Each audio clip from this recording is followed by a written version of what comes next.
సార్లు ప్రయత్నం చేశారు కానీ ఓడిపోయారు. చాలాసార్లు ప్రయత్నం చేశారు, ఓడిపోయారు. కానీ శత్రువుకి ఎప్పుడు ఒక ఆలోచన ఉండేది, ఏమైనా సరే నేను ఆ పట్టణాన్ని పట్టుకోవాలి అనే ఆలోచన ఉండేది. కాబట్టి అవకాశం కోసం, సందర్భం కోసం ఎదురు చూస్తూ ఉండేవాడు. ఆ సైన్యం అంతా కూడా ఎదురు చూస్తూ ఉండేది. ఒక రోజున ఏ పట్టణాన్ని అయితే వీళ్ళు జయించలేకపోతున్నారో ఆ పట్టణం యొక్క కోట మీద, కోట గోడలు అంటారు కదా, కోట గోడలు అంటారు, ఆ గోడల మీద ఒక సైనికుడు కావలి కాస్తా ఉన్నాడు. కావలి కాస్తా ఉన్నప్పుడు ఏం జరిగింది అంటే, తను కావలి కాసే ఆ పనిలో ఉన్నప్పుడు తన పైన ఉన్న తను ధరించిన తలపాగా కింద పడిపోయింది, గోడకి కోటకి అవతల ప్రక్కన పడిపోయింది. సో అది లేకపోతే తన ఉద్యోగానికి ప్రమాదం కాబట్టి ఆ సైనికుడు కిందకి దిగి ఆ కోట కూడా బయటికి వెళ్ళడానికి ఒక చిన్న ద్వారం ఉంది, చాలా ఇరుకైన ఒక చిన్న ద్వారం ఉంది. దానిలో నుంచి బయటకు వెళ్ళి తన పడిపోయిన ఆ తలపాగాన్ని తీసుకుని మరలా కోట గోడ మీదకు వచ్చేసాడు అన్నమాట. ఇది దూరాన ఉన్న శత్రువు గమనించాడు. ఎవరు గమనించారు? దూరాన ఉన్న శత్రువు గమనించాడు. శత్రువు అనుకున్నాడు, నేను ఇన్ని రోజులు ఈ కోటలోనికి వెళ్ళలేకపోయాను, కానీ ఈ రోజున కోటలోనికి వెళ్ళే ఒక మార్గం ఉందని నాకు తెలిసింది అని చెప్పి ఆ రాత్రి శత్రువులు ఆ కోటలోనికి ఆ ద్వారం ద్వారా వచ్చి ఆ పట్టణాన్ని జయించడం.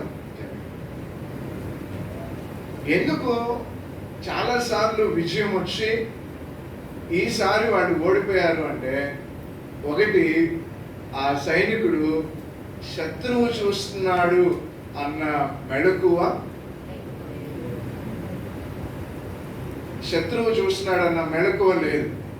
ఒకవేళ ఆ కోట గురించి బాగా తెలిసిన వాళ్ళు ఎవరైనా ఆ చిన్న ద్వారాన్ని, లేకపోతే ఆ లోపలికి వచ్చి ఆ చిన్న మార్గాన్ని మూసివేయడానికి కూడా ఏమీ ప్రయత్నం కూడా వాళ్ళు చేయరు. మెళకువ లేకపోవడాన్ని బట్టి, ఒక సైనికుడి యొక్క మెళకువ లేని స్థితిని బట్టి ఆ పట్టణం ఏమైపోయింది అంటే శత్రువుల చేతిలోనికి వెళ్ళిపోయింది. ఇప్పుడు మనం చదువుకున్న వచనంలో కూడా మెళకువ అనే మాట ఉపయోగించబడింది. చూడండి, పేతురు రాసిన మొదటి పత్రిక 5వ అధ్యాయము చూస్తే కనుక 8వ వచనంలో రాయబడిన మాట ఏంటంటే, నిబ్బరమైన బుద్ధి గలవారై ఎలా ఉండాలంట? చెప్పండి, ఎలా ఉండాలంట? నేను అంటే నాకు బైబిల్ అంత అర్థం కానప్పుడు మెలకువగా ఉండు అంటే నేను ఏం అర్థం చేస్తున్నానంటే, అంటే నిద్రపోకూడదేమో అని అర్థం చేస్తున్నాను. మీరు అలా అర్థం చేసుకుంటే పోవచ్చు బహుశా ఎవరైనా, నేను అలా అర్థం చేసుకున్నాను. కానీ ఇక్కడ వ్రాయబడిన మెలకువ నిద్రను గురించి కాదు. ఇక్కడ వ్రాయబడిన మెలకువ భిన్నమైనది. ఏంటి అనేది మనము ధ్యానించబోయేటప్పుడు మీకు అర్థమవుతూ ఉంటుంది. అసలు ఎందుకు ఈ వచనాన్ని మనం చూస్తే పౌలు మెలకువగా ఉండమని, పేతురు మెలకువగా ఉండమని ఎవరికి రాస్తా ఉన్నాడు? దేవుణ్ణి ఎరగని వారికి రాస్తా ఉన్నాడా? దేవుణ్ణి ఎరిగిన వారికి రాస్తా ఉన్నాడా? అంటే ఒక రకంగా చెప్పాలి అంటే మనందరికీ పౌలు యొక్క మాటలు అప్లై అవుతాయి. పౌలు యొక్క మాటలు మనందరికీ కూడా, అంటే ఈ దినాలలో, అంటే 2025వ సంవత్సరం జూలై నెల ఎన్నో తారీఖు? 27వ తారీఖు. 7వ తారీఖున మనకు కూడా పేతురు యొక్క మాటలు ఏంటంటే మెలకువగా ఉండండి. ఎందుకు మెలకువగా ఉండాలి విశ్వాసి? ఎందుకు మెలకువగా ఉండాలి? అక్కడ పేతురు చెప్తా ఉన్నాడు కదా, చూడండి, మీ విరోధి అయిన అపవాది. మనకు ఒక విరోధి ఉన్నాడు. ఎవరున్నారు చెప్పండి? విరోధి ఉన్నాడు.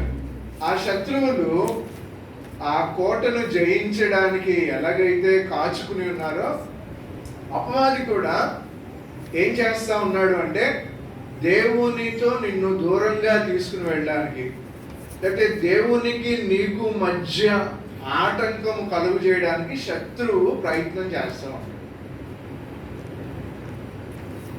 అందుకే పేతురు అంటున్నాడు కదా, మెలకువగా ఉండండి, మెలకువగా ఉండండి అని పేతురు ఇక్కడ మాట్లాడుతూ ఉన్నట్లుగా చూస్తాము. మెలకువగా ఉండకపోతే జరిగే ఒక 4 సందర్భాలు, 4 విషయాలు మనం త్వరగా చూడడానికి ప్రయత్నం చేద్దాం. 4 విషయాలు మనం 4 సంఘటనలు లేకపోతే ఈ సమయంలో మనం చూడడానికి ప్రయత్నం చేస్తాం. చూడండి, అందరూ కలిసి అపోస్తుల కార్యములు రండి. అందరం కలిసి అపోస్తుల కార్యములు 5వ అధ్యాయము, అపోస్తుల కార్యములు అందరూ కలిసి 5వ అధ్యాయము 3వ వచనాన్ని చదువుతున్నాం. 5వ అధ్యాయము 3వ వచనాన్ని చదువుతున్నాం. ఏమని రాయబడిందో చూడండి, పేజ్ నెంబర్ 107, 5వ అధ్యాయం 3వ వచనం. అప్పుడు పేతురు అననీయ, ఇక్కడ ఆగుతుంది. ఇక్కడ ఎవరెవరికి మధ్య సంభాషణ జరుగుతుంది అండి అంటే కొంచెం మనకి బాగా గుర్తుంటుంది అని ఇలా నేను చెప్పడానికి ప్రయత్నం చేస్తున్నాను అంతే.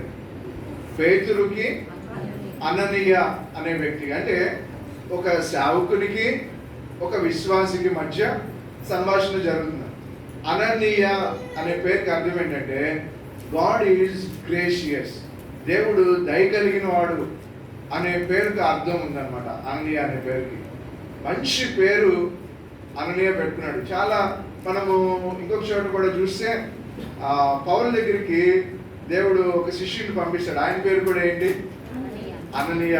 ఆయన పేరు కూడా అననీయ. నువ్వు లేచి పౌలు దగ్గరికి వెళ్ళు అంటే వెంటనే అననీయ భయపడి అంటాడు, ఎవరు నన్ను ఎక్కడికి వెళ్ళమంటున్నావు నువ్వు? ఆయన మమ్మల్ని చంపడానికి వస్తా ఉన్నాడు, నువ్వు ఆయన దగ్గరికి మమ్మల్ని పొమ్మంటావేంటి, నన్ను పొమ్మంటావేంటి అని అక్కడ కాన్వర్జేషన్ జరిగినట్లుగా మనం చూడవచ్చు. ఇక్కడ అననీయ పేరు. సో అననీయ ఎవరు అని మనం చూస్తే చూడండి, అననీయ గురించి ఒక రికార్డ్ ఉంది ఇక్కడ. చూడండి, 4వ అధ్యాయము 32వ వచనం చదువుదామా. అననీయ ఎవరు అనే దానికి ఇక్కడ రాయబడిన మాట, విశ్వసించిన వారందరూ. అంటే అననీయ ఎవరిలో ఉన్నాడు చెప్పండి? అననీయ ఎవరిలో ఉన్నాడు? విశ్వసించిన వారిలో ఉన్నాడు. అంటే బిలీవర్స్ యొక్క జాబితాలో ఆయన కూడా ఉన్నాడు. విశ్వసించి సహవాసంలో కొనసాగుతూ ఉన్నప్పుడు ఏమంటే ఈ సందర్భం మీకు అర్థమవుతా ఉందా? అక్కడ పేతురు విశ్వాసులకి రాస్తా ఉన్నాడు, ఇక్కడ పేతురు మరలా విశ్వాసంలో కొనసాగే ఒక వ్యక్తితో పేతురు మాట్లాడుతూ ఉన్నాడు. పేతురు ఆ దినాలలో ఎలా ఉన్నాయంటే, ఆ డేస్ ఎలా ఉన్నాయి అంటే చూడండి, కింద ఏమని రాయబడింది అంటే మనం ఒకసారి చూస్తే కనుక 33వ వచనం చివరి భాగం ఏమని రాయబడిందో చూడండి. దైవ కృప అందరి యందు ఎలా ఉందంట? మీరు ఒకసారి ఇమాజిన్ చేయండి, దైవ కృప అందరి యందు ఎలా ఉందంట? దేవుని కృప సమృద్ధిగా వాళ్ళ మీద ఉన్న దినాలు అవి. తర్వాత అననీయ కూడా విశ్వసించిన వారిలో ఒకడిగా ఉన్న పరిస్థితి. ఏం జరుగుతుంది 3వ వచనంలో? అందరూ కలిసి 5వ అధ్యాయము 3వ వచనంలో ఏం జరుగుతుందో చదువుదాం. అప్పుడు పేతురు, అననీయ, నీ భూమి వెలలో కొంత దాచుకుని పరిశుద్ధాత్మను మోసపుచ్చుటకు సాతాను ఎందుకు నీ హృదయమును ప్రేరేపించాను? అననీయ యొక్క హృదయాన్ని ప్రేరేపించింది ఎవరు? మీరు ఆ వర్ష చదివితేనే చెప్పగలరు. ఎవరు చెప్పండి? మరలా చదువుదామా, ఆ వర్షం చదువుదామా. 5వ అధ్యాయం 3వ వచనంలో మొదటి నుంచి కాకపోయినా నీ భూమి దగ్గర నుంచి చదువు. నీ భూమి వెలలో కొంత దాచుకుని పరిశుద్ధాత్మను మోసపుచ్చుటకు సాతాను ఎందుకు నీ హృదయమును ఇప్పుడు ప్రశ్న ఏంటంటే, విశ్వాసి యొక్క హృదయాన్ని కూడా అపవాది ప్రేరేపిస్తాడా? తెలుగు బైబిల్లో ప్రేరేపించను అనే మాట రాయబడింది. ఇంగ్లీష్ బైబిల్లో నేను చూశాను, నాకు అర్థం కాకపోతే ప్రేరేపించడం అంటే ఏంటని చూసినప్పుడు ఇంగ్లీష్ బైబిల్లో చూస్తే ఈ ఫిల్ అనే మాట ఉపయోగించబడి, అంటే అతడు అపవాది యొక్క ఆలోచన, అపవాది యొక్క దృక్పథము నింపబడే విధంగా సాధించాడు. తెలుగు బైబిల్లో ప్రేరేపణ నుండి ఇంగ్లీష్ బైబిల్లో ఫీల్డ్ అనే మాట ఉపయోగించబడింది. ఏమండి, అపవాది ప్రేరేపించను అనే మాట ఇక్కడ కూర్చున్న మనలో కూడా ఏమండి గమనిస్తే కనుక అపవాది ప్రేరేపించేటంతగా ఎక్కడైనా మన జీవితంలో కూడా అటువంటి విషయాలకి స్థానం ఇస్తాము. మేము లాస్ట్ సండే హైదరాబాద్లో ఉన్నప్పుడు మెట్రో ఎక్కుతా ఉంటే మెట్రో దగ్గర ఆ డోర్ ఓపెన్ అయ్యే ముందు మైండ్ ద గ్యాప్ అని రాయడం. మైండ్ ద అంటే అక్కడ ఉండే ఆ చిన్న గ్యాప్ను మీరు ఏం చేయాలి, చూసుకోండి అని రాయడం. ఒకవేళ అంటే ఇప్పుడు మెట్రోకి దానికి మధ్య గ్యాప్ తగ్గిపోయింది, చాలా తగ్గిపోయింది, అంటే ఆల్మోస్ట్ అవి కలిసి ఉన్నట్టుగా ఉంటున్నాయి. కానీ మన ప్లాట్ఫామ్స్ మీద రైల్వే స్టేషన్లో చూసామనుకోండి, ట్రైన్కి ప్లాట్ఫామ్కి దూరం ఉండదా? దూరం ఉండదంటే 1/2 కిలోమీటర్ అని కాదు నా ఉద్దేశం. ఒక మనిషి పడిపోయేటంత గ్యాప్ ఉంటుంది, అవునా కదా? పడిపోయేటంత గ్యాప్ ఉంటుంది. దాని మైండ్ ద గ్యాప్. ఒకవేళ ఆ గ్యాప్ని నిర్లక్ష్యం చేసామనుకోండి, ఏం జరగచ్చు?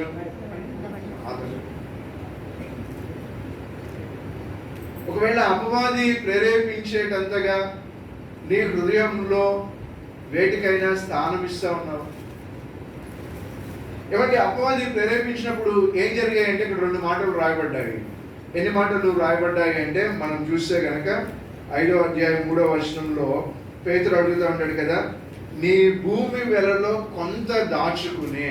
అపవాది ప్రేరేపణకు లొంగిన వ్యక్తి దాచుకునే మనస్తత్వాన్ని, దాచిపెట్టే మనస్తత్వాన్ని, కప్పి పెట్టే మనస్తత్వాన్ని, సీక్రెట్ ఏరియాస్ కలిగి ఉండే మనస్తత్వాన్ని, లేకపోతే హిడెన్గా ఉండే మనస్తత్వాన్ని, లేకపోతే పైకి ఒక రకంగా లోపల ఒక రకంగా ఉండే మనస్తత్వాన్ని కలిగి ఉంటాడు. ఉదయకాల సమయంలో ఎవరైనా నీ అంతరంగంలో ఒకటి బయటికి ఒకలాగా ఉంటున్నావంటే ఎక్కడో నువ్వు అపవాదికి స్థానం ఇస్తావు. దేవుడు నిన్ను ప్రేమించి మాట్లాడుతూ ఉన్నాడు. ఇందాక అన్న వాక్యాన్ని పిలవడానికి ముందుగా దేవుని శిలువ ఎటువంటిదో, దేవుని కృప ఎటువంటిదో, దేవుని ప్రేమ ఎటువంటిదో మేము వినడానికి సహాయం చేయండి అని అన్న ప్రార్థన చేస్తూ ఉన్నారు. నిజమే, దేవుని కృప ఏంటో తెలుసా? ఒకవేళ అలా అపవాదికి ఎక్కడైనా స్థానం ఇచ్చి ఉంటే, అలా దాచిపెట్టుకున్నవి ఏవైనా ఉంటే, దేవుని కృప ఇంకా నీకు అందుబాటులో ఉంది. ఎందుకు అందుబాటులో ఉంది అంటే నువ్వు సరిదిద్దుకోవడానికి, ఆ గ్యాప్ లేకుండా దేవునితో చేసుకోవడానికి, దేవునితో కలిసి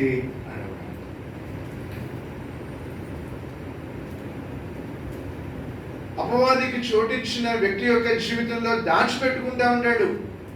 ఎప్పుడు అంతరంగంలో ఒకలాగా, బయటికి ఇంకొకలాగా ఆయన కనిపిస్తూ ఉంటాడు. సీక్రెట్ ఏరియాస్ ఏవో ఉంటాయి. అందుకని బైబిల్లో రాయబడిన మాట, ఆ మాట ఒక్కటే జ్ఞాపకం చేసుకున్నాం. అతిక్రమాలను, అక్కడ రాయబడిన మాట ఏంటి? దాచి. ఆ మాట చూడండి, దాచి పెట్టు. ఒకవేళ అలా దాచి పెట్టినవి ఏమైనా ఉంటే యేసుక్రీస్తు వారు శిలువలో చిందించిన యొక్క రక్తం అందుబాటులో ఉంది, కడిగి వేసుకో. ఆయన కృప అందుబాటులో ఉంది, ఆయన కృపలోనికి రా. నువ్వు దాన్ని పొందుకోవడానికి దేవుడు మనకి మంచి తరుణాన్ని అనుగ్రహించాడు. రెండవది, అబద్ధం చెప్పాడు అన్నయ్య. ఏం చెప్పాడండి? చెప్పండి, ఏం చెప్పాడు? అపవాదికి చోటిచ్చిన వ్యక్తి అబద్ధం ఆడతాడు. అపవాదికి చోటిచ్చిన వ్యక్తి ఏం పెట్టుకుంటాడు? చెప్పండి, ఏం పెట్టుకుంటాడు? సీక్రెట్ లైఫ్ని అతడు. అబద్ధం ఆడడానికి భయపడకుండా ఫ్లో వచ్చేస్తా ఉందా? అబద్ధం ఆడేస్తా ఉన్నామా? చాలాసార్లు భార్యలు భర్తల దగ్గర, భర్తలు భార్యల దగ్గర, పిల్లలు తల్లిదండ్రుల దగ్గర, తల్లిదండ్రులు పిల్లల దగ్గర ఫ్లో వచ్చేస్తా ఉందా? ఎక్కడో అపవాదికి చోటిచ్చిన సందర్భాలు.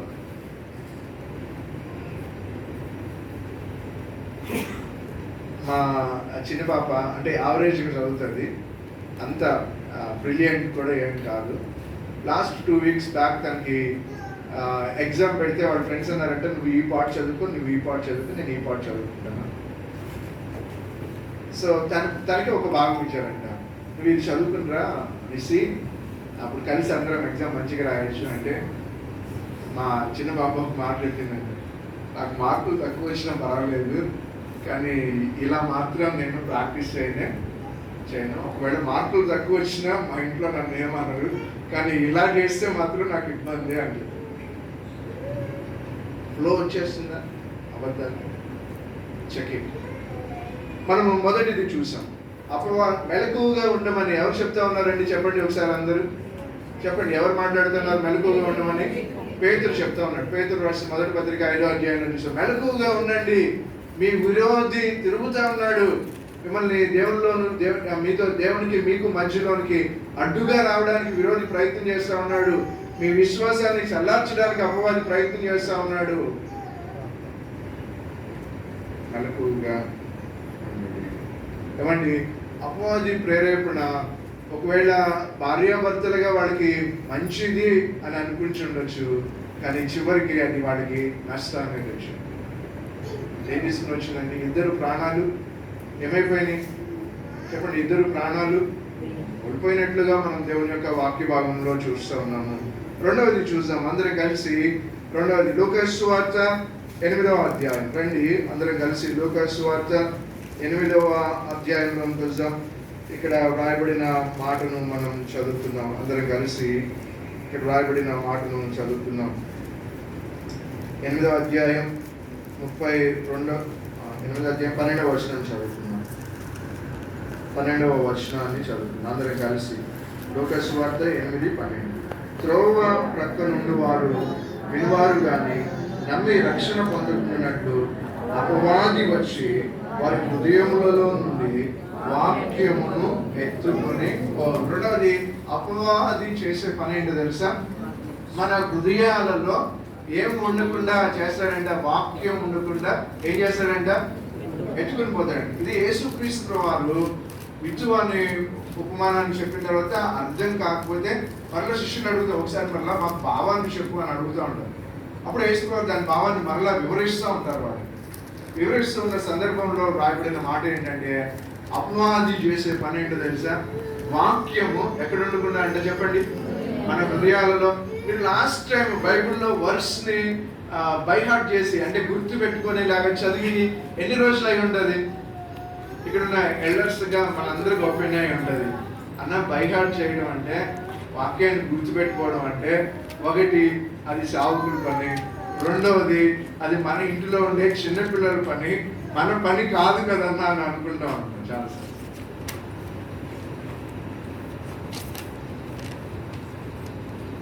వాక్యాన్ని నువ్వు చదివినప్పుడు ఒక వర్స్ని బైహార్ట్ చేసే రోజులు అయింది. అపవాది మనం వాక్యం చదివడం, బ్రదర్ ఎందుకు మీరు వాక్యం మిమ్మల్ని ఎవరైనా బ్రదర్ ప్రార్థన చేసుకున్నారా, వాక్యం చదివారా అని అడిగారు అనుకోండి, సంతోషించండి. వాళ్ళ మీద హెసిటేట్ అవ్వద్దు మీరు, ఎందుకంటే వాళ్ళు మిమ్మల్ని ప్రేమిస్తున్నారు. అర్థమవుతుందా? వాళ్ళు మిమ్మల్ని ప్రేమిస్తున్నారు కాబట్టి అలా అడుగుతారు. నా దగ్గర ఉండే తమ్ముడు వాళ్ళని అడుగుతూ ఉంటాను, ఫోన్ చేశారు అనుకోండి, మాట్లాడుతుంటే సడన్గా కట్ చేసి అంటాను, వాక్యం చదువుకున్నావా అంట. సో ఎవరైనా నన్ను అడిగారు అనుకోండి, ఐ ఫీల్ వెరీ హ్యాపీ. ఎందుకనంటే నేను ఈ రోజున ఏది మర్చిపోయానో అది వాళ్ళు నాకు వాక్యము ఎక్కడ ఉండాలి చెప్పండి? చెప్పండి ఎక్కడ ఉండాలి? మన హృదయాలలో ఉండాలి. అందుకే కొలస్సీలకు రాసిన పత్రికలో పౌలు అంటాడు కదా, వాక్యానికి ఎటువంటి ప్రాధాన్యత ఇవ్వమని పౌలు చెప్తా ఉన్నాడు. కొలస్సీలకు రాసిన పత్రిక 3వ అధ్యాయము 16వ వచనం చివరి భాగంలో రాయబడిన మాటలు చూడండి. 3వ అధ్యాయము 16వ వచనం చివరి భాగంలో రాయబడిన మాటలు చూడండి. ఏమి రాయబడిందో? క్రీస్తు వాక్యము చివరిలో, 3వ అధ్యాయం చివరిలో 16 చివరిలో, క్రీస్తు వాక్యము మీలో సమృద్ధిగా నివసింపనీయుడి. అంటే సమృద్ధిగా ఉండండి అంటున్నారు. నేను అంటున్నాను, సమృద్ధి కాకపోయినా ఆఫ్ కొరకైనా ట్రై చేద్దాం. లెవెల్ ఎక్కడి దాకా ఉంది? సమృద్ధి. కానీ ఎక్కడి దాకా మనం రీచ్ అవ్వాలి? ఒకవేళ చేయకపోతే ప్రారంభించాలి. మనందరికీ వాక్యం విషయంలో ఎంతో ప్రేరేపణ కలగడానికి దావీదు ఒక మాట చెప్తారు. బూస్ట్ లాంటి ఒక మాట దావీదు చెప్తాడు 119వ కీర్తనలో. చూడండి, అందరం కలిసి 119వ కీర్తనలో వాక్యాన్ని గురించి దావీదు చెప్పే ఒక మాట ఏంటి అంటే, ఇక్కడ చూడండి 119వ కీర్తన 16వ వచనం చివరి 2వ మాట, 16వ వచనం 2వ మాట ఏమని రాయబడిందో చూడండి. నీ వాక్యమును, పేజ్ నెంబర్ 515 తీసారా? అందరం కలిసి 515 119వ కీర్తన 16వ వచనం 2వ లైన్ చదవాల్సిన సెకండ్ లైన్. నీ వాక్యమును నేను మరువక. ఇది డేవిడ్ స్టేట్మెంట్, ఇది కదా. డేవిడ్ కమిట్మెంట్ కూడా అనుకోవచ్చు.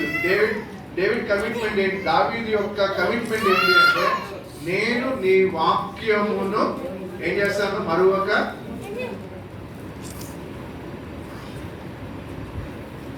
మీరు చూడండి, ఎప్పుడైనా ఏదైనా సమస్య వచ్చింది అనుకోండి, మీరు ప్రాక్టీస్ చేశారని లేదో నాకు తెలియదు, కానీ ఏదైనా సమస్య వచ్చింది అనుకోండి, మనం మనుషులు చూస్తాం, అటు చూస్తాం, ఇటు చూస్తాం, ఎటైనా చూస్తాం. మీరు గట్టిగా కూర్చుని కొంచెంసేపు బైబిల్ చదువుకుని ప్రార్థన చేయండి, ఆటోమేటిక్గా మీ సొల్యూషన్కి ఎక్కడో స్టార్టింగ్ పాయింట్ దొరికేస్తుంది. మొత్తం దొరుకుతుందని నేను చెప్పట్లేదు, దాంతో నువ్వు ప్రారంభిస్తే నీ కంప్లీట్ సొల్యూషన్ వచ్చేస్తుంది. ఎందుకు వచ్చేస్తుంది? మన దేవుడు ఆలోచన. మన దేవుడు ఎవరండి? మనము సమస్య వస్తే మనం వాక్యం దగ్గరికి వెళ్తే చాలు, దేవుడు మాట్లాడుతా ఆయన ఆలోచన చెప్పేశాడు. 16వ కీర్తనలో దావీదు అదే అంటాడు కదా, నాకు ఆలోచనకర్త అయిన దేవుడు అన్నాడు. కాబట్టి అపవాది మన జీవితంలో వాక్యాన్ని ఎత్తుకొని పోతాడు. రోజు వాక్యం చదువుకోవడానికి ఒక స్థానాన్ని, నాకు వీలున్నప్పుడు చదువుకున్నాను అంటే అది మిస్ అవ్వచ్చు, కానీ ఒక టైం పెట్టుకుంటే దాని ప్రకారంగా దేవుని యొద్దకు వెళ్ళడానికి, అంటే ఆయన స్వరం వినడానికి ఒక చక్కటి అవకాశం ఉంది.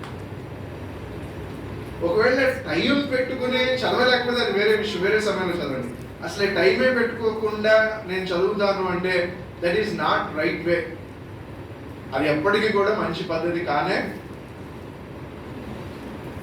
ఎప్పటికి కూడా మంచి పద్ధతి కానే కాదు. అందుకనే వాక్యాన్ని పౌలు దేంతో పోల్చాడు అంటే, అపవాది వేయుచున్న అగ్ని బాణములను ఆర్పుటకు శక్తి గల ఖడ్గం. ఖడ్గం దేంతో పోల్చబడింది? చెప్పండి, దేంతో పోల్చబడింది? వాక్యంతో. కాబట్టి వాక్యాన్ని చదవాలి, వాక్యాన్ని చదవాలి. ఎంతగా చదవాలి అంటే మన హృదయంలో కొన్నిసార్లు అండి, అంటే ఎవరి లెవెల్కి తగ్గట్టుగా వాళ్ళకి ఏదో ఒక చిన్న ప్రాబ్లం వస్తూనే ఉంటుంది.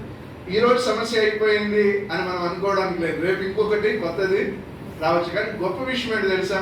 వాక్యం నీ హృదయంలో ఉంటే సొల్యూషన్ కూడా ఆటోమేటిక్గా స్టార్ట్ అవుతుంది. కాబట్టి మనం వాక్యం యొద్దకు వెళ్ళాలి. ఎందుకు మెలకువగా ఉండాలి? మొదటి మాట, అపవాది మన హృదయాలను ఏం చేయగలడు? చెప్పండి, ఏం చేయగలడు? ఒకవేళ అటువంటి స్థితిలో ఉంటే కడిగి వేసుకున్నాం ప్రభు యొక్క రక్తంలో. రెండవది, వాక్యం మన హృదయంలో నుంచి ఎత్తుకుని పోతాడు. కాబట్టి ఆ విషయంలో వాక్యానికి ప్రాధాన్యతనిచ్చి దేవుని వాక్యాన్ని చదివే వారంగా మనము ఉండాలి అని మనం చేస్తా ఉన్నాను. మూడవది చూద్దాం, అందరం కలిసి యోహాను రాసిన మొదటి పత్రిక. అందరూ రండి, యోహాను రాసిన మొదటి పత్రిక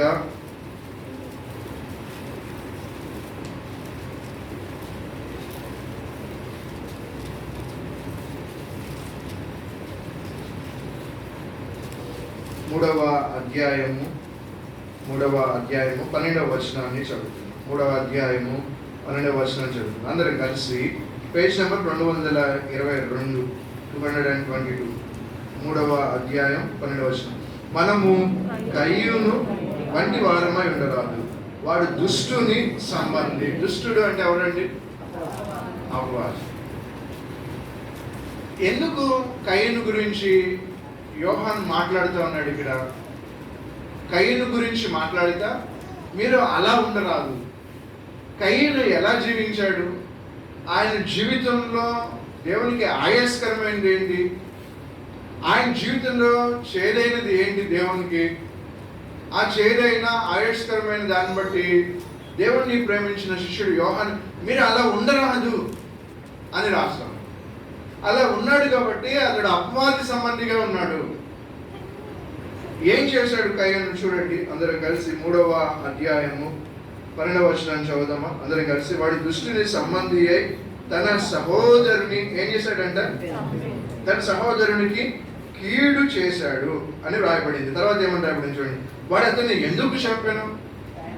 ఈ వర్షం రండి ఎంత క్లియర్ గా క్వశ్చన్ మార్క్ తో అలా ఉండరాదు అని మనతో మాట్లాడుతుంది. ఆయన ఏం చేశాడు అనేది చెప్తా ఉంది. మూడోది అతను ఎందుకు చేశాడు అసలు? చూడండి అక్కడ ఏమని రాయబడిందో చదువుదాం అందరం కలిసి. ఏమని రాయబడిందో?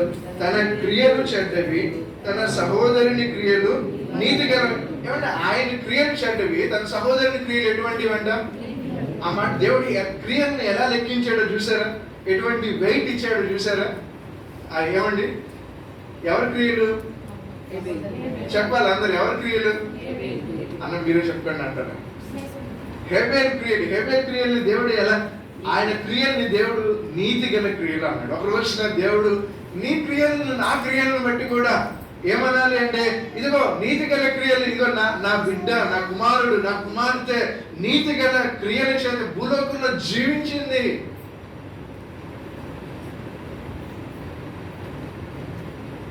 ఎందుకు కోపం వచ్చింది? ఎందుకు చంపేశాడు? ఇప్పుడు ఆయన క్రియలు బాగానే ఉన్నాయి, నా క్రియలు చెడ్డగా ఉన్నాయి, నేను సరి చేసుకోవాలి కదా, నేను అతను ఎందుకు చంపేశాను? అసూయ. ఏమొచ్చేసిందండి? అసూయ, మత్సరం, ద్వేషం. అంతే కదా? ఎంత ద్వేషం ఉంటే వెళ్ళి చంపేసి ఉంటాడు కదా. ఆ చంపేసేటప్పుడు కూడా ఏమని అడుగుంటాడు? దయచేసి నన్ను చంపొద్దని అడుగుంటాడు కదా. ఏమంటే అవునా కదా? అయినా కూడా ఎంత ద్వేషంతో ఉన్నాడు, ఎంత మత్సరంతో ఉన్నాడు, ఎంత అసూయతో ఉన్నాడు. అంటే అపవాది ఏం కలుగు చేస్తాడు? ఒక వ్యక్తి యొక్క హృదయంలో అసూయను, మత్సరాన్ని, ద్వేషాన్ని.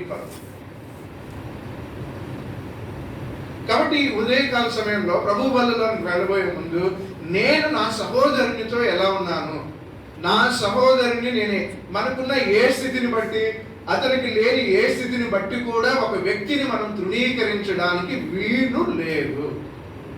నీకు ఏదైనా ఉంటే దేవునికి స్తోత్రం. ఎదుటి వ్యక్తికి ఏదైనా లేకపోతే దాన్ని బట్టి తృణీకరించవద్దు అతన్ని. మనమంతా క్రీస్తు నందు ఏమై ఉన్నాము? చెప్పండి, క్రీస్తు నందు ఏమై ఉన్నాము? సహోదరులమై ఉన్నాం. మనమంతా కూడా క్రీస్తు నందు సహోదరులమై ఉన్నాము. ఒకవేళ అలా తృణీకరించే మనస్సు ఎక్కడైనా ఏదైనా కలిగి ఉంటే, నేను అనుకుంటాను ఈ సమస్య మనకు కలిగి ఉన్నా లేదా ఇతరులకు లేకపోయినా కామన్ గా మనందరి హృదయాల్లో వచ్చేస్తుంది. నేను అతనికంటే ఏమనుకుంటాను? నేను అతనికంటే ఏమనుకుంటాను చెప్పండి? నేను అతనికంటే బెటరే కదా, నేను అతనికంటే యోగ్యుడనే కదా. చిన్న చిన్న క్రియలను బట్టే, చిన్న చిన్న వాటిని బట్టే ఏమనుకుంటా? నేను యోగ్యుడనే కదా. బైబిల్లో ఒక మాట ఉంది కదా, జ్ఞాని తన జ్ఞానాన్ని బట్టి. కొంచెం దేవుడు జ్ఞానం ఇచ్చాడేమో, ఏం చేస్తా ఉన్నావు? ప్రక్కన వాళ్ళని చూస్తే వాళ్ళకి ఏం నాలెడ్జ్ లేదు అనుకుంటా ఉన్నామా? ఒకవేళ బలం ఉందేమో దాన్ని బట్టి ఏమైనా అతిశయిస్తూ ఉన్నామా? ఐశ్వర్యం ఉందేమో దాన్ని బట్టి ఏమైనా అతిశయిస్తూ ఉన్నామా? చూడండి ఇక్కడ రాయబడిన మాట యోహాను రాసిన మొదటి పత్రిక 2వ అధ్యాయంలో చూద్దాం అందరం కలిసి. యోహాను రాసిన మొదటి పత్రిక 2వ అధ్యాయము 9వ వచనాన్ని చదువుకున్నాం. ఏమని రాయబడిందో? వెలుగులో ఉన్నానని చెప్పుకొనుచు తన సహోదరుని ద్వేషించువాడు కావచ్చు, తృణీకరించువాడు కూడా కావచ్చు. వెలుగులో ఉన్నానని చెప్పుకొనుచు తన సహోదరుని ద్వేషించిన, తృణీకరించిన ఇప్పటి వరకును ఎక్కడున్నాడంట? ఆ చీకటిని కడిగి వేసుకో. దేవుని దగ్గరికి వచ్చి చీకటిని తొలగించుకో మొదట.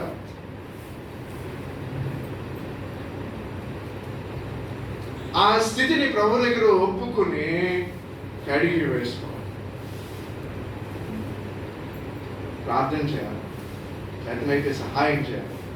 రామ్తో మాట్లాడాను. ఏమండి ఇక్కడ నిలబడ్డాను కదా, ఈ దీంతో నేను ఎన్నో రోజులు సఫర్ అయ్యాను. నేను ఎన్నో రోజులు ప్రభు దగ్గరికి వెళ్ళి దేవుడు మాట్లాడితే కానీ అరే నాలో ఈ సమస్య కూడా ఉంది అని గుర్తించలేకపోయాను.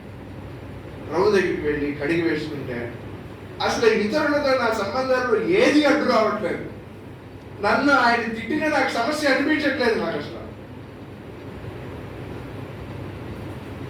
కాబట్టి కయ్యూను వంటి వారమై ఉండరాదు అనే మాట. చివరిది చూసి ముగిస్తాం, టైం అయిపోయింది అనుకుంటాను. చివరిది చాలా క్లుప్తంగా చూసుకుని మనం ముగిస్తాం. మనం 3 చూసాము.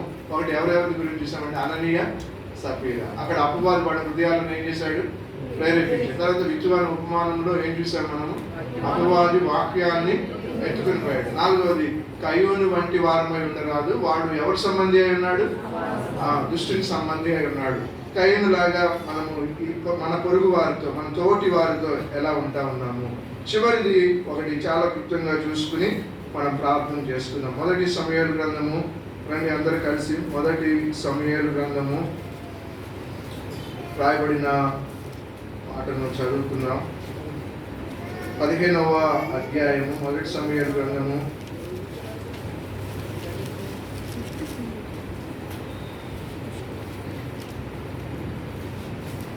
23వ వచనాన్ని చదువు.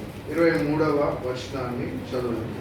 తిరుగుబాటు చేయుట సోదె చెప్పుట అను పాపముతో సమానము. మూర్ఖతను అగపరుచుట మాయా విగ్రహమును గృహదేవతలను పూజించుటతో సమానము. దీంట్లో మొదటి మాట చూడండి, తిరుగుబాటు చేయుట. ఏం చెప్పుట అంట, సోది చెప్పుట. సోది చెప్పేవాళ్ళు ఎవరిని ఆధారం చేసుకుని చెప్తారు, వాళ్ళు అపవాదిని ఆధారం చేసుకుని చెప్తారు. ఇక్కడ రాయబడిన మాటను చూడండి, ఏమని రాయబడింది అంటే 23వ వచనం, తిరుగుబాటు చేయుట దేంతో సమానం అంట, చెప్పండి దేంతో సమానం అంట. అంటే అపవాది క్రియ కాదా? తిరుగుబాటు అంటే నేను దేవుని అధికారం క్రింద జీవించకుండా ఉండడం అనేది తిరుగుబాటు చేయడమే కదా. దేవుడు ఏది సరి చేసుకోమంటున్నాడో దాన్ని సరి చేసుకోకుండా ఆ స్థితిలోనే ఉండడం తిరుగుబాటు చేయడమే కదా. క్రీస్తు యొక్క అధికారం క్రిందకి వచ్చామా? సంఘానికి శిరస్సుగా ఉన్న క్రీస్తు యొక్క సంఘంలో ఒక అవయవముగా ఆయన అధికారం క్రింద ఉండగలుగుతా ఉన్నావా? ఆయన అధికారం నీకు మేలు చేస్తుంది. ఆయన అధికారం నిన్ను నిత్య జీవం వైపు నడిపిస్తుంది. ఆయన అధికారం తన పునరుద్ధానపు బలంతో నిన్ను నింపుతుంది. ఏమండి ఇక్కడ ఎవరి గురించి రాయబడింది? మనందరికీ తెలుసు, చాలా మందికి సౌలు గురించి రాయబడింది. సౌలు ఏం చేస్తాడు అంటే అమాలేకీయుల్ని హతం చేయమంటే కొన్ని జంతువులను తీసుకుని వస్తాడు, రాజును బ్రతికించి తీసుకుని వస్తాడు.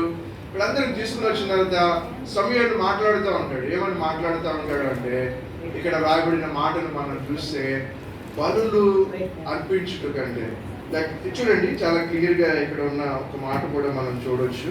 ఆలోచించుము బలులు అర్పించుట కంటే 22వ వచనం ఉంది. ఆలోచించుము బలులు అర్పించుట కంటే, చెప్పండి, బలులు అర్పించుట కంటే ఆజ్ఞలు గైకొనుటయు పొటేళ్ల క్రొవ్వు అర్పించుట కంటే మాట వినుటయు. దేవుడు నీ గిఫ్ట్ని ముందు తీసుకోవాలి అంటే దేవుడు గివర్ యొక్క హృదయాన్ని కూడా దేవుడు చూస్తాడు. అర్థమవుతుందా? నీ హృదయం సరిగా లేకుండా, లోబడే స్థితి లేకుండా నువ్వు ఇచ్చే గిఫ్ట్ని ఏది కూడా దేవుడు అంగీకరించనే. ఇక్కడ ప్రాబ్లం ఏంటి అంటే లోబడే హృదయం లేదు, తిరుగుబాటు చేసే మనసు. కాబట్టి మన జీవితాల్లో కూడా ఎక్కడైనా దేవుడి ఇష్టాన్ని తప్పిపోయి ఉంటే ప్రభు దగ్గరికి వెళ్ళి సరి చేసుకోవడానికి దేవుడు చక్కటి అవకాశాన్ని దేవుడు నాకు ఇస్తాను. దేవుడు సమూయేలుని సౌలు దగ్గరికి వచ్చినప్పుడు ఈ మాట చెప్పిస్తే ఆలోచించము బలులు అర్పించడం కంటే మాట వినడం శ్రేష్టం కదా అని ఇక్కడ చెప్పించాడు. దావీదు దగ్గరికి వెళ్ళినప్పుడు అభిషేకించడానికి, రాజుగా చేయడానికి ముందుగా అక్కడికి వెళ్ళినప్పుడు దేవుడు అంటాడు కదా, మనుషులు రూపాన్ని నేను, చెప్పండి, నేను దేవుడు హృదయకాల్సిన దేవుడు హృదయాన్ని చూస్తాను. పరలోకంలోకి వెళ్ళబోయాము. దేవుడు నీ హృదయాన్ని చూస్తాం. నీ పై రూపాన్ని చూడట్లేదు. నువ్వు పైకి కనబడేట్లు చేసే దేవుడు చూడట్లేదు. ఒకవేళ నీ హృదయము నీ క్రియలు మంచిగా ఉంటే, దేవుడు హేబెలుని గురించి చెప్పాడు కదా, అతని క్రియలు ఎటువంటివి అని చెప్పాడు. చెప్పండి, అతని క్రియలు ఎటువంటివి అని చెప్పాడు. దేవుడు నీ గురించి నా గురించి కూడా శిక్షిస్తాడు. కాబట్టి మనం మెలకువగా ఉందాం. అపవాది ప్రేరేపణ, అపవాది మన జీవితంలో వాక్యం లేకుండా చేసే స్థితికి, తర్వాత సహోదరుల పట్ల ద్వేషాన్ని తీసుకుని వచ్చే స్థితికి, తర్వాత దేవుని చిత్తానికి లోబడకుండా చేసే స్థితి ఏదైనా ఉంటే దేవుడి దగ్గర సర్వేషన్, ప్రభు దగ్గర చక్కటి మాట ఉందండి దేవుడి గురించి. క్షమించుటకు, దేవుడు ఎవరైనా క్షమించుటకు. ఏమంటే చాలా సార్లు తల్లిదండ్రులుగా పిల్లలు ఎన్ని తప్పులు చేసినా క్షమిస్తాం. కొన్నిసార్లు క్షమాపణ బయటికి వ్యక్తం చేయం. కానీ దేవుడు దాని గురించి ఏమని చెప్పుకుంటున్నాడు తెలుసా? నేను క్షమించడానికి ఎవరిని? చెప్పండి, ఎవరిని? మనమంట నా పేరు సుబ్బమ్మ, నేను క్షమించనంట. కానీ దేవుడు తన గురించి చెప్పుకుంటే ఏమన్నాడు? నేను క్షమించడానికి ఎవరిని? ఆయన కృప, ఆయన రక్తం, ఆయన ప్రేమ అందుబాటులో ఉంది. సరి చేసుకోండి. దేవుడు దొరుకు కాలం అందే.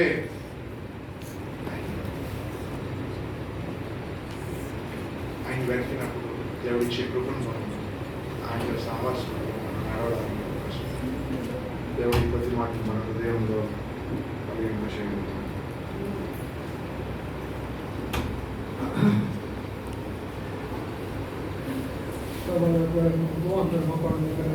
తీసుకురండి, హృదయాలను పరీక్షించుకోండి. వాటి వచ్చాము. అపవాది తిరుగుతూ ఉంటాడు. వాడి పని అదే. వాడి పార్టీ వాళ్ళ దగ్గరికి వెళ్ళడం. ఎవరైతే దేవుడు నమ్ముకున్నారో వాళ్ళ దగ్గరికి వస్తూ ఉంటారు. వాళ్ళని నా పార్టీలో పెట్టాలా